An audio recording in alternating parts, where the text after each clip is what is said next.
Pesawat anti-gerilya atau yang sering disebut pesawat counter-insurgency sekaligus pesawat serang ringan merupakan salah satu elemen krusial dalam operasi militer modern.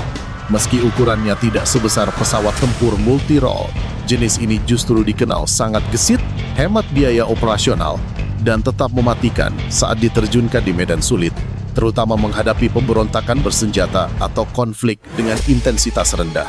Contoh nyata relevansi pesawat ini terlihat baru-baru ini saat TNI Angkatan Udara menurunkan A-29 Super Tucano dalam operasi di Papua. Langkah tersebut membuktikan bahwa bahkan di era teknologi militer modern, pesawat anti-gerilya masih memegang peran vital dalam menjaga stabilitas keamanan nasional. Menariknya, Indonesia bukan satu-satunya negara di Asia Tenggara yang mengandalkan platform udara jenis ini. Beberapa negara lain di kawasan juga memiliki armada pesawat anti-gerilya dan serang ringan dalam jumlah signifikan. Jadi, negara mana saja yang memiliki kekuatan terbesar?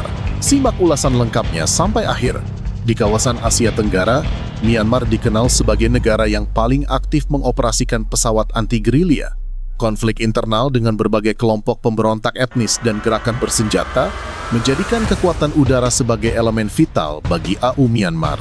Armada paling senior mereka adalah Nancang Alimasi buatan Tiongkok sebanyak 21 unit.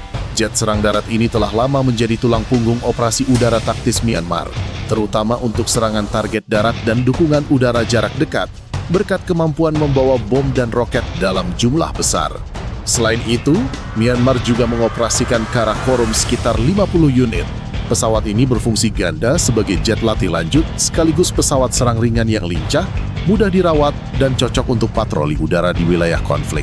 Masih dari Tiongkok, ada FTC 2000G Guo J9 sebanyak 12 unit yang mulai diterima sejak 2022, berperan sebagai platform latih lanjut modern sekaligus serang ringan.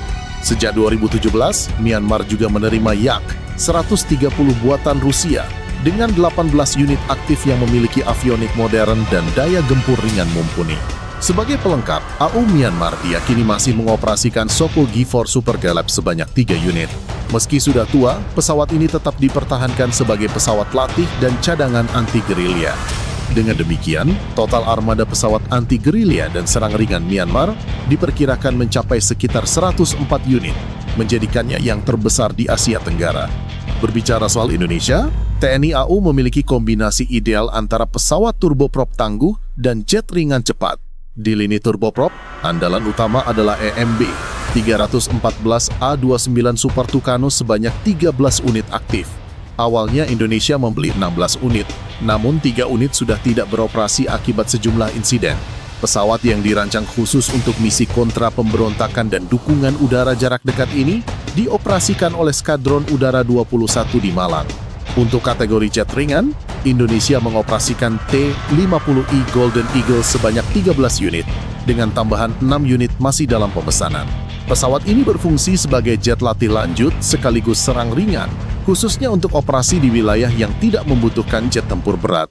Tak hanya itu, Indonesia juga masih mengandalkan jet serang ringan legendaris asal Inggris, Hawk 200 sebanyak 21 unit, dan Hawk 109 sebanyak 7 unit. Selama bertahun-tahun, pesawat ini menjadi tulang punggung latihan senjata dan serangan ringan TNI AU. Secara keseluruhan, total armada pesawat anti-gerilya dan serang ringan Indonesia mencapai sekitar 60 unit, dengan 6 unit masih dalam tahap pemesanan. Kekuatan ini memberikan serangan cepat, efisiensi biaya, dan fleksibilitas tinggi dalam menghadapi ancaman berskala rendah. Filipina juga memiliki armada yang efisien dan tangguh untuk misi kontra pemberontakan. Di lini turboprop modern, mereka mengoperasikan A-29 Super Tucano sebanyak 6 unit dengan tambahan 6 unit dalam pemesanan. Ideal untuk operasi dukungan udara dekat di wilayah pegunungan dan terpencil. Untuk jet ringan, Filipina mengandalkan FA-50PH Golden Eagle. Sebanyak 11 unit aktif dan 12 unit lagi dalam pemesanan digunakan untuk patroli udara, pelatihan pilot tempur, hingga serangan taktis. Filipina juga masih mengoperasikan pesawat legendaris Italia, SF-260 sebanyak 19 unit dan S-211 sebanyak 3 unit. Meski sebagian besar sebagai pesawat latih, keduanya tetap bisa dipersenjatai untuk serangan ringan dan pengintaian. Total armada pesawat anti-gerilya dan serang ringan Filipina mencapai sekitar 57 unit, dengan 18 unit masih dalam proses pengadaan. Thailand mengandalkan kombinasi pesawat lawas yang direvitalisasi dan platform modern berbiaya rendah.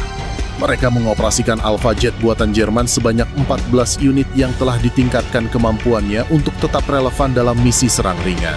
Untuk jet latih lanjut dan opsi serang ringan modern, Thailand menggunakan T-50TH Golden Eagle sebanyak 14 unit dengan kemampuan supersonik, avionik modern, dan muatan senjata memadai.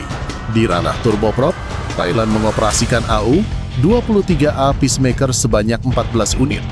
Berfungsi untuk anti-gerilya, patroli, logistik, dan operasi dari landasan pendek.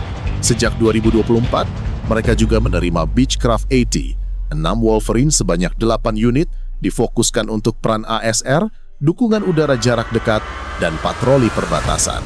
Total armada pesawat anti-gerilya dan serang ringan Thailand diperkirakan 50 unit.